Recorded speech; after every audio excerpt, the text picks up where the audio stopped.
Un enfrentamiento militar entre Estados Unidos y Rusia es muy probable pronto. ¿Y no van a creer por qué? Rusia se está preparando para enviar petróleo y productos derivados del petróleo a Cuba, que está sumida en una crisis de combustible. Este envío está planeado para realizarse próximamente como ayuda humanitaria para Cuba. Pero esto significa que Rusia intentará de esta manera romper el bloqueo de los Estados Unidos de América, y esto podría llevar a un posible enfrentamiento con los buques militares estadounidenses. Esta declaración del Kremlin se produjo en medio de las amenazas del presidente de Estados Unidos, Donald Trump, de imponer aranceles adicionales a los países que intenten suministrar de alguna manera combustible o petróleo a Cuba. Pero cabe señalar que la situación en Cuba es realmente catastrófica. En la emisión anterior hablamos de esto con ustedes, pero ahora se ha sabido que incluso las aerolíneas rusas que hasta el último momento volaban a la isla cancelaron todos los vuelos a Cuba porque allá no hay combustible. Las autoridades de La Habana informaron que no pueden suministrar combustible a los aviones. Putin y Lukashenko optaron por no viajar a Estados Unidos para la primera sesión ceremonial del Consejo de la Paz de Donald Trump. Y declaran que no es que tengan miedo, sino que simplemente sus agendas no coinciden. Trump invitó tarde a los dictadores al Consejo de la Paz. Ellos ya tenían planes. Soy Alexei Pichi, discutiremos este tema juntos. Antes, suscríbanse al canal, den like, comenten y únanse a mi canal de Telegram Pichi News. El enlace está en la descripción de este video. Ahí publicamos noticias de última hora en cuanto las recibimos. Rusia busca romper el bloqueo de Estados Unidos a Cuba y planea enviar petróleo y derivados a la isla que enfrenta una crisis de combustible. Lo informó la Embajada de Rusia en La Habana. Los diplomáticos de Moscú informaron que el envío se realizará en los próximos días como ayuda humanitaria, pero no se revelan los volúmenes. La declaración ocurrió mientras el presidente de Estados Unidos, Donald Trump, amenazaba con imponer más aranceles a países que suministren combustible a Cuba. Les recuerdo que Trump nunca impuso aranceles a Rusia, argumentando que el comercio ya está en su nivel mínimo. La República de Cuba ya lleva un mes sin recibir petróleo extranjero y sus reservas casi se han agotado. Y a finales de enero, la agencia KPLR calculó que Cuba podría resistir sin importar combustible no más de 20 días. El último lote de petróleo llegó el 9 de enero desde México, que congeló las exportaciones después de las amenazas de Donald Trump. Venezuela, antes el segundo mayor proveedor de petróleo para Cuba, dejó de enviar tras el 3 de enero cuando fuerzas especiales de Estados Unidos capturaron a su gobernante Nicolás Maduro. El último gran envío de petróleo ruso a Cuba fue en febrero del año pasado.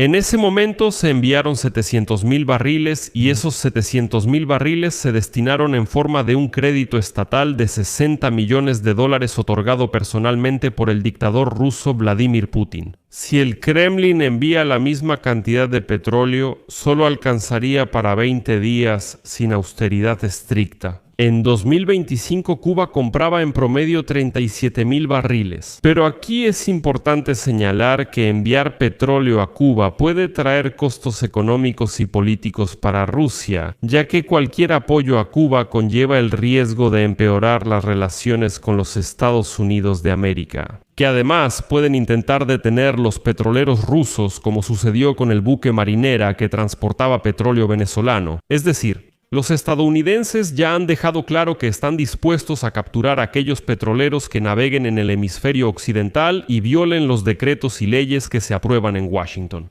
Esto podría provocar un enfrentamiento militar si Rusia escolta a los petroleros con buques de su armada. Imaginen que el Kremlin quiere romper el bloqueo y Cuba responde: no nos importa, Donald Trump. Enviaremos nuestro petrolero directo a La Habana con petróleo. Que los rusos reciban ayuda humanitaria, pueden intentar disfrazarlo, decir que es ayuda humanitaria. No se puede capturar ese petrolero. Entonces, ¿cómo quedará Donald Trump, que afirmó estar listo para oponerse a cualquier suministro? Si dejan pasar el petrolero, seguramente los estadounidenses lo detendrán. Será interesante ver la reacción de Rusia. Y es aquí donde surge el riesgo de una provocación incontrolable. Les recuerdo que a principios de febrero, el ministro de Relaciones Exteriores de la Federación Rusa, Sergei Lavrov, tras las negociaciones con su homólogo cubano, declaró que Moscú estaba dispuesta a apoyar a La Habana con dinero. Aquí surge la pregunta: ¿qué hará Cuba con ese dinero si no puede comprar en el mercado exterior por el bloqueo? Les recomiendo ver mi episodio anterior sobre Cuba para entender la magnitud de la catástrofe. El jefe del Ministerio de Relaciones Exteriores de Rusia afirmó que Rusia ve inaceptables las acciones de Estados Unidos en Azerbaiyán, como bloquear suministros de petróleo a la isla, lo que pone en riesgo la economía y la situación humanitaria del país. El Kremlin calificó las medidas de Trump contra Cuba como asfixiantes y vio crítica la situación del combustible en la isla. Aquí quiero recordarles a los rusos cómo cortaron el gas en Ucrania. ¿Cómo se podría llamar eso? ¿Fue una violación? ¿Fue una maniobra asfixiante o no? Antes de abrir la boca, los rusos deberían recordar su propia historia. Y luego, el vocero del presidente de Rusia, Dmitry Peskov, afirmó que Moscú evalúa brindar ayuda según sus capacidades. Y también les recuerdo a los rusos que en 2014 Vladimir Putin ya le perdonó a Cuba el 90% de su deuda, es decir, 32.000 millones de dólares, y seguirá intentando ayudar a Cuba. Mientras tanto, los rusos comunes, que hacen bien subir impuestos, pero para evaluar la magnitud de la catástrofe en la isla, conviene fijarse en otro momento revelador. Rosilla y Nordwind suspenden vuelos a Cuba por la escasez de combustible que dificulta abastecer sus aviones. Este es el comunicado oficial. Aeroflot, propietaria de estas dos aerolíneas rusas, vive un momento interesante. Las aerolíneas aclararon que para repatriar a los rusos desde Cuba, la compañía enviará 6 vuelos más de La Habana a Moscú y un vuelo de Moscú a La Habana para llevar extranjeros de Rusia a Cuba, y después de eso ya no habrá más vuelos.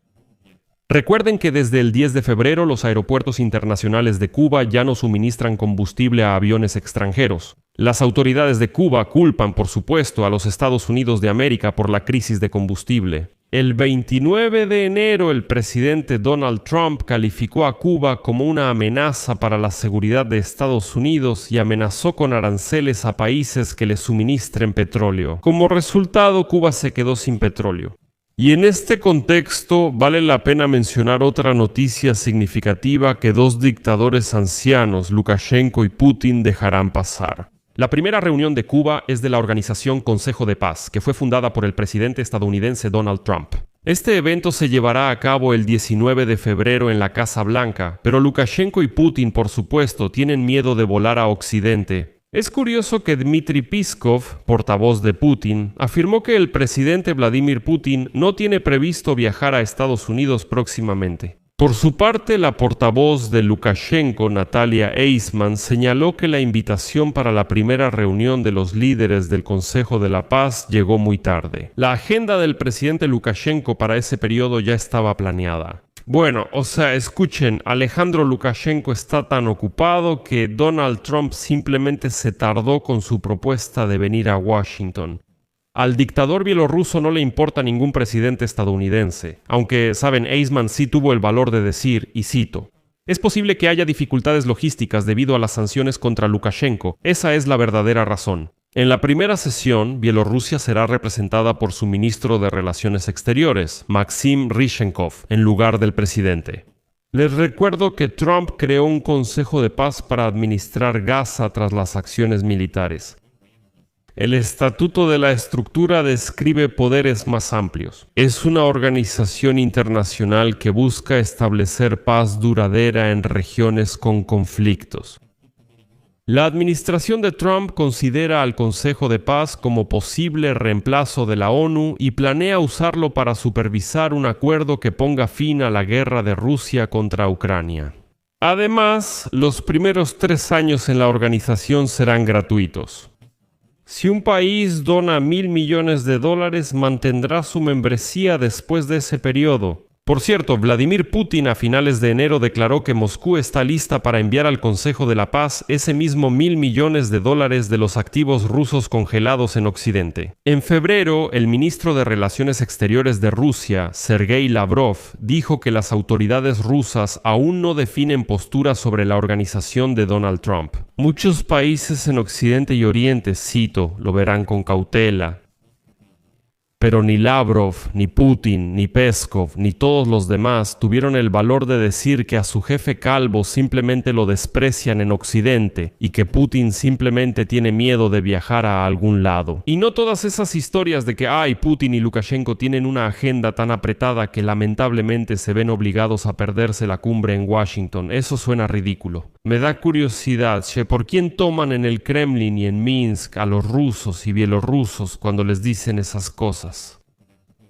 Y me pregunto, ¿de verdad los rusos y bielorrusos creen en esas tonterías? ¿De verdad creen que Lukashenko tiene una agenda tan apretada que incluso rechazó la cumbre de paz bajo el liderazgo de Donald Trump? Eso es una tontería. Una completa tontería. Pero veamos en qué termina la historia de cómo Rusia intentará romper el bloqueo a Cuba. Aquí voy a dejar puntos suspensivos. Escriban su opinión y sus conclusiones en los comentarios debajo de este episodio. Suscríbanse al canal, activen la campanita y no olviden dejar su like. Si este episodio les resultó interesante o útil, pueden apoyar el canal con una donación, suscripción de pago o patrocinio usando los enlaces en la descripción del video. Existen plataformas distintas, seguro podrán elegir la que les convenga más. Agradezco cualquier apoyo, cuídense, hasta luego a todos.